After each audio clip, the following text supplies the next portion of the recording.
Ahir regiment, एक ऐतिहासिक मांग और सैन्य गौरव की गाथा। प्रस्तावना।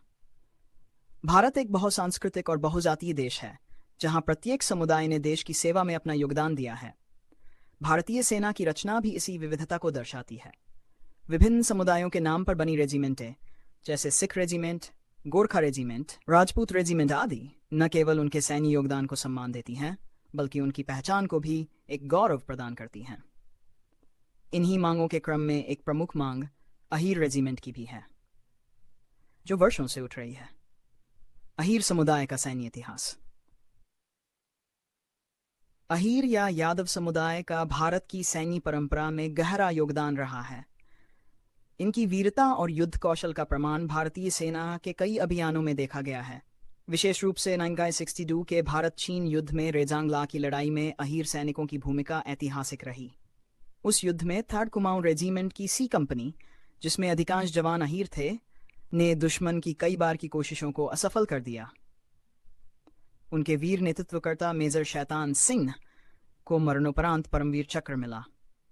रेजांगला की यह लड़ाई न केवल सैन्य दृष्टि से महत्वपूर्ण थी, बल्कि उसने ये दिखा दिया कि अहीर सैनिक कठिन से कठिन परिस्थितियों में भी मातृभूमि के लिए बलिदान देने को तत्पर रहते हैं।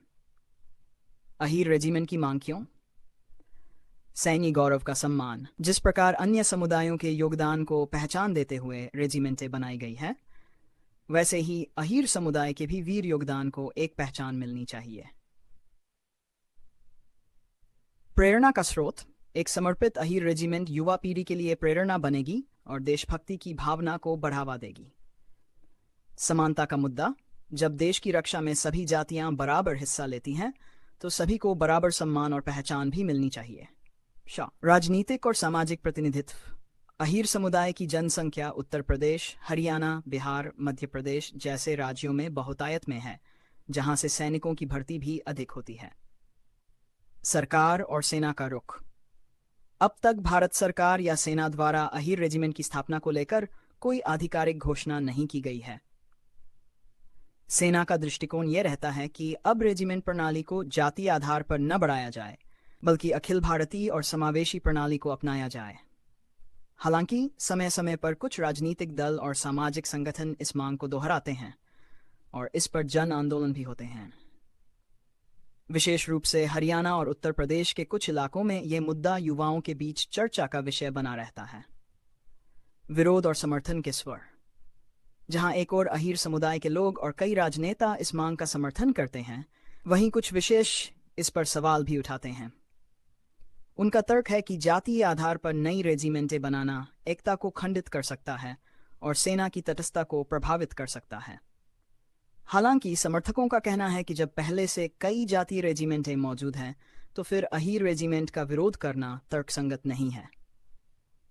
उनका मानना है कि पहचान और सम्मान से जुड़ी ये मांग सिर्फ गौरव का विषय नहीं है, बल्कि समानता का सवाल भी है। समाप्त। अहीर रेजिमेंट की मांग केवल एक जातीय आग्रह नहीं, बल्कि उस बलिदान और समर्पण की मान्यता की पुकार है जिसे अहीर समुदाय के जवानों ने दशकों से दिया है। भारतीय सेना की गरिमा और अखंडता बनी रहे, यह सर्वोपरि है, लेकिन इसके साथ ही यह भी जरूरी है कि हर योगदान को उचित सम्मान मिले। यदि एक अहीर रेजिमेंट बनती है, तो वह न केवल अहीर समुदाय का गौरव बढ़ाएगी, बल्कि भारतीय सेना को एक और वीरता की पहचान देगी। निष्कर्ष। भारत जैसे लोकतांत्रिक देश में सभी समुदायों को समान अवसर और सम्मान मिलना चाहिए। अहीर रेजिमेंट की स्थापना इस दिशा में एक सार्थक कदम हो सकता है, जो न केवल ऐतिहासिक न्याय करेगा, बल्कि सेना में नई ऊर्जा भी भर सकता है।